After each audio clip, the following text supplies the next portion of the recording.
Bonjour à tous et à toutes, j'espère que vous allez bien. Aujourd'hui on part sur les traces de l'Irlande durant la Seconde Guerre mondiale. La politique de neutralité irlandaise pendant la Seconde Guerre est adoptée lors du déclenchement de la guerre en Europe. Elle est maintenue tout au long du conflit, malgré plusieurs raids aériens allemands pendant la bataille d'Angleterre par des avions qui ont raté leur cible et les attaques contre les flottes de navigation irlandaises par les Alliés et les Allemands durant la bataille de l'Atlantique. De plus, un projet d'invasion de l'Irlande a été planifié par Adolf Hitler. Vous voulez en savoir plus sur l'Irlande pendant la Deuxième Guerre mondiale? Venez avec moi. Le 1er septembre 1939, les troupes allemandes franchissent les frontières polonaises et le 3, l'Angleterre et la France déclarent la guerre au Troisième Reich. Le 2 septembre, la neutralité de l'Irlande est déclarée et décrète l'état d'urgence. L'état d'urgence euphémiste par lequel les Irlandais désigneront leur expérience de la Seconde Guerre mondiale. Le Premier ministre reçoit les pleins pouvoirs pour diriger l'Irlande à travers les années de guerre. Il sera également son propre ministre des Affaires étrangères. L'opposition avait appelé à former un gouvernement d'union nationale pendant la guerre, mais la Fianna Fáil gouvernera seule, s'exposant ainsi seule au jugement de la population quant à sa gestion de l'état d'urgence. Tout au long de la guerre, Winston Churchill reproche l'obstination à rester neutre et le refus de l'Irlande de mettre les 3 bases navales rétrocédées à disposition de la Grande-Bretagne.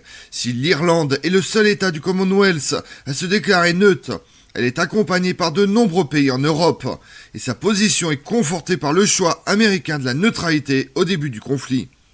En choisissant la neutralité pour son pays, le Premier ministre bénéficie de l'appui de toute la classe politique, à l'exception du vice-président du Fine Gael James Dillon, qui est aussitôt contraint de démissionner du parti. Depuis l'indépendance, les différents gouvernements s'étaient employés à consolider la souveraineté politique et économique de l'Irlande. Le rôle qu'a joué l'Irlande pendant la Seconde Guerre mondiale aurait été souvent minimisé, voire oublié. Lorsque le régime nazi mentionnait ses relations économiques avec les États européens neutres, tels la Suède, le Portugal ou la Suisse, il omettait l'Irlande. Cela pour 2 raisons. Premièrement, ce pays ne contribuait à aucun service valable pour le Troisième Reich. Deuxièmement, on considérait l'Irlande sous une forte influence des Alliés. Ce dernier point a été révélé par Winston Churchill dans un commentaire concernant la neutralité de l'Irlande. Churchill, chef du gouvernement de la Grande-Bretagne, pendant la guerre, y remarque que si cela était nécessaire, les Britanniques sauraient se procurer avec force et violence ce dont ils avaient besoin de l'Irlande. Si l'Irlande est ignorée, c'est parce que l'île restait inactive pendant ce conflit. Malgré cela, elle était d'un grand intérêt pour les Alliés et pour l'Axe, et elle représentait pendant un certain temps un lourd souci pour les Alliés. Il existe des différences entre la conception irlandaise de la neutralité et celle mise en œuvre par certains autres pays neutres. Alors que d'autres pays comme la Suède ou la Suisse disposent d'armées importantes, l'Irlande ne maintient qu'une petite force militaire d'environ 10 000 hommes. Alors que la plupart des pays neutres n'autorisent aucune présence militaire étrangère sur leur territoire, l'Irlande laisse régulièrement des avions militaires de différents pays transiter par l'aéroport de Shannon. Un texte de 1952 permet au ministre des Affaires étrangères exceptionnellement d'autoriser les avions militaires étrangers à survoler l'Irlande ou à s'y poser.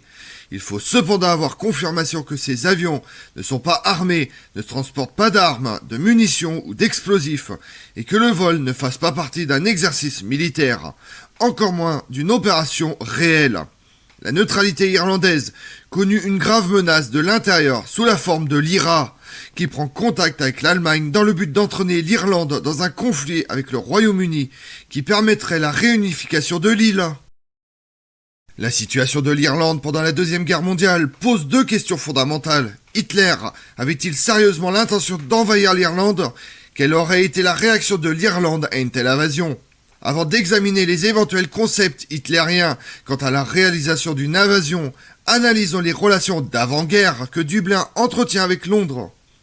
En avril 1938, la politique de l'apaisement de Chamberlain a permis de remettre à l'Irlande 3 bases navales britanniques, au sud et à l'ouest de l'île, Cobb, Berehaven et Longswilly. Ces bases étaient toutes petites et impossibles à défendre. En septembre 1939, l'Irlande est devenue le seul dominion du Commonwealth britannique à ne pas soutenir la déclaration de guerre contre l'Allemagne. l'Irlande fut finalement le dernier pays du monde à rompre ses relations diplomatiques avec le gouvernement allemand. Après le déclenchement de la guerre, la Grande-Bretagne s'est rendue compte de l'importance dans ses combats anti-sous-marins des 3 bases navales récemment rendues à l'Irlande. Mais la politique du Premier ministre reste inébranlable. Les ressentiments de l'Irlande contre la Grande-Bretagne étaient compréhensibles, même Churchill les comprenait. Mais celui-ci a insisté sur le fait qu'il n'autorisait nullement l'Irlande à se comporter comme s'il n'y avait pas de différence entre les 2 adversaires du conflit. À peine l'Irlande avait-elle déclaré sa neutralité que Churchill l'a mise en question avec une référence à la soi-disant neutralité de la soi-disant Irlande. Est-ce que la neutralité de l'Irlande traduisait une certaine tendance en faveur de l'Allemagne comme le supposait Winston Churchill ? Nommé le 10 mai, Premier ministre est très soucieux du danger des sous-marins, comme il l'admettrait plus tard. Churchill écrivait au président Roosevelt le 11 juin 1940. « Nous sommes très inquiets en ce qui concerne l'Irlande.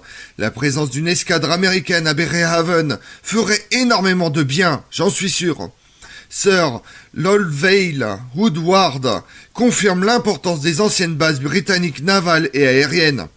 Elles auraient été inestimables pour la défense du Royaume-Uni.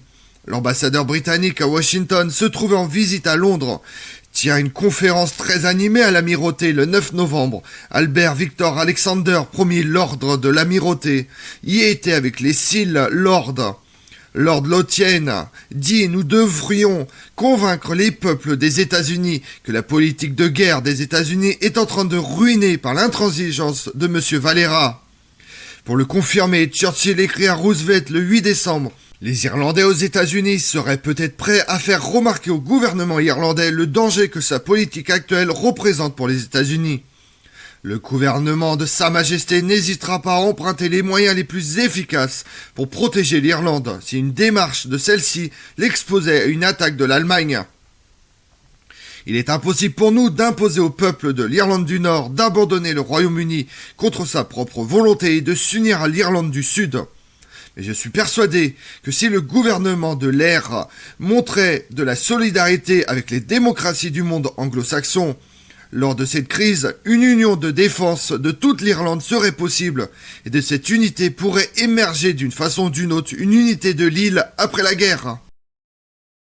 Le 13 décembre, Churchill écrit à nouveau à Roosevelt « Notre marine marchande et l'opinion publique n'acceptent plus que nous devions transporter des approvisionnements en Irlande, menacés par des attaques de l'armée de l'air et par des sous-marins, et subventionner confortablement les Irlandais, tandis que de Valera se contente de ne rien faire et de nous voir étranglés. » Malgré les efforts de Churchill, de Valera n'a jamais changé sa politique, même lorsque les États-Unis sont entrés en guerre et ont renforcé leur pression sur l'Irlande. Cette politique constituait à faire des faveurs à l'Allemagne, mais en même temps à faire davantage à la Grande-Bretagne. De Valera aide l'Allemagne en permettant à Hitler de maintenir une délégation à Dublin durant la guerre, ce qui était parfaitement légal pour un pays neutre. Franco permet aussi bien à Churchill qu'à Hitler de maintenir une ambassade en Espagne. Le service secret allemand profitait naturellement de son ambassade à Dublin. Ces informations météorologiques, par exemple, aidaient l'armée de l'air allemande pour frapper Belfast. En mai 1941, lorsqu'un bombardier allemand était en route pour Belfast, son équipe, impatiente, laissait tomber les bombes par erreur sur Dublin. Le gouvernement irlandais laisse croire à la population de Dublin, plutôt prête à croire à la culpabilité de Londres, que les bombardiers avaient été des avions de la RAF. Des agents de l'ADVER, service militaire des renseignements, arrivaient en Irlande pour nouer des contacts avec les soldats de l'IRA. Mais de Valera avait coupé les collaborations avec l'IRA, car ses activités ne servaient pas ses intérêts. De Valera s'est engagé d'autres manières pour le Royaume-Uni. Il n'empêchait pas les Irlandais de s'engager volontairement dans les forces armées britanniques, et au moins 40 000 volontaires irlandais servirent dans l'armée britannique pendant la guerre. La Royal Navy avait la permission de l'Irlande de poursuivre des sous-marins dans ses eaux territoriales. Les équipages d'avions alliés atterris en catastrophe en Irlande n'étaient pas internés, comme la loi internationale le demandait, mais envoyés en Irlande du Nord. Les pilotes allemands de leur côté se trouvaient enfermés. Quelques 200 000 Irlandais allèrent travailler en Grande-Bretagne pour l'économie de guerre. La plupart restent dans ce pays une fois la paix revenue. Des réunions secrètes sont tenues entre militaires britanniques et irlandais pour planifier la défense du pays en cas d'invasion allemande. L'Irlande continue à fournir ses relevés météorologiques aux Britanniques. Ils furent utilisés pour préparer l'opération Overlord. Lorsque Belfast fut bombardée en avril 1941, les pompiers d'Irlande du Sud furent envoyés en assistance à leurs collègues d'Ulster. Face à ces gestes de soutien en faveur des Alliés, la sympathie pour l'axe de De Valera était plus symbolique que réelle. Lorsque Subhash Chandra Bose proclame l'établissement du mouvement Free India, De Valera lui présente ses félicitations. Après la mort d'Hitler, De Valera rend visite à l'ambassade allemande à Dublin le 2 mai 1945 pour exprimer ses condoléances personnelles en présence du ministre allemand, le docteur Dumpel. Il y avait des Irlandais, même en dehors de l'IRA, qui auraient préféré voir l'Irlande unie sous domination allemande plutôt que de continuer avec les deux parties séparées. De Valera lui-même préférait une victoire anglaise. Il déclarait que l'Irlande se battrait contre qui l'agresserait en premier. En cas d'invasion allemande, il demanderait l'aide du Royaume-Uni. Au cas contraire, il rechercherait l'aide allemande. Des arrangements préalables qui allaient dans cette direction n'étaient discutés pourtant qu'avec le Royaume-Uni, dont le plan d'envahir l'Irlande à partir de l'Irlande du Nord en cas d'une invasion allemande avait inclus des préparatifs pour l'emploi de gaz contre les Allemands. Le plan allemand pour une invasion de l'Irlande portait le nom de Grön. C'était un plan éventuel et il le restera jusqu'à l'été 1940. L'effondrement de la France inquiétait alors fortement le gouvernement britannique. Viendrait-il en Irlande se demande Churchill. Plus tard, il avouait qu'un atterrissage ou une invasion en Irlande avait toujours beaucoup inquiété les chefs de l'état-major. Mais le 30 juin 1940, Winston Churchill se sent rassuré. C'est peu probable qu'une invasion navale aura lieu. Des invasions par l'armée de l'air ne peuvent pas apporter beaucoup d'artillerie. Ce qui pourrait arriver en Irlande ne sera jamais décisif. Le 22 novembre 1940, le service de l'Abwehr a intercepté un message de la radio britannique qui était assez important pour convaincre l'OKW qu'une invasion britannique en Irlande était imminente, ce qui mettait en grand danger les opérations des sous-marins allemands. Une conclusion avait été tirée à Berlin que seule une politique ferme de Valera pouvait persuader les Britanniques de ne pas envahir l'Irlande.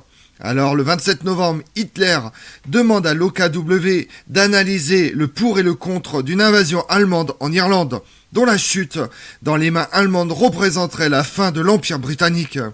Ce qui est certainement vrai à cette époque. Hitler avait demandé à l'amiral en chef Raeder d'établir un rapport concernant la faisabilité d'une invasion allemande en Irlande, dont les résultats sont les suivants.